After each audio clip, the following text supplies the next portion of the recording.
guys, ngayon po ay magda-download po tayo ng VirtualBox. Una po ay pumunta tayo sa search engine and search VirtualBox. Ito po siya guys. And then click po natin dito yung VirtualBox original.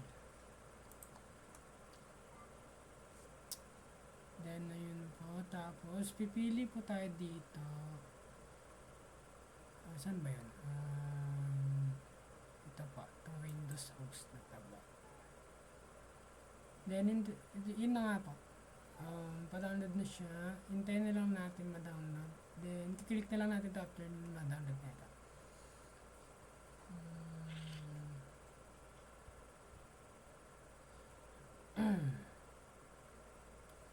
Ano po siya, tapos na. Then punta pa tayo doon. Open lang po natin siya. Please.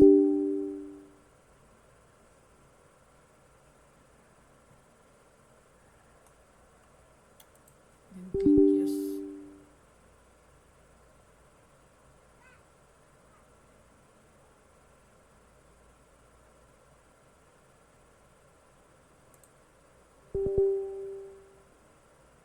Ayan po, then next lang na po natin siya.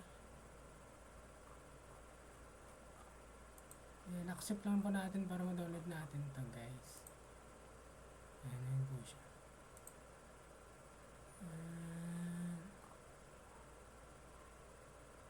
Ayan, next lang po.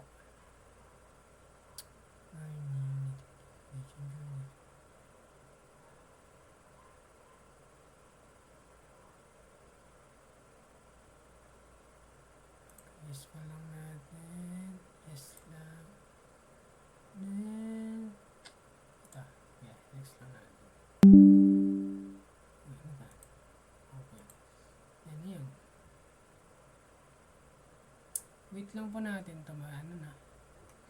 Yan po siya. Downloading na siya guys. Wait na lang po natin matapos.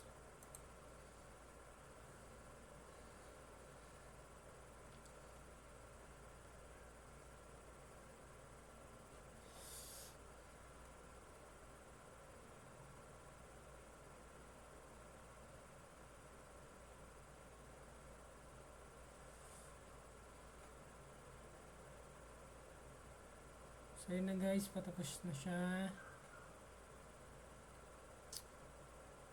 Ayun, finish. Then click finish.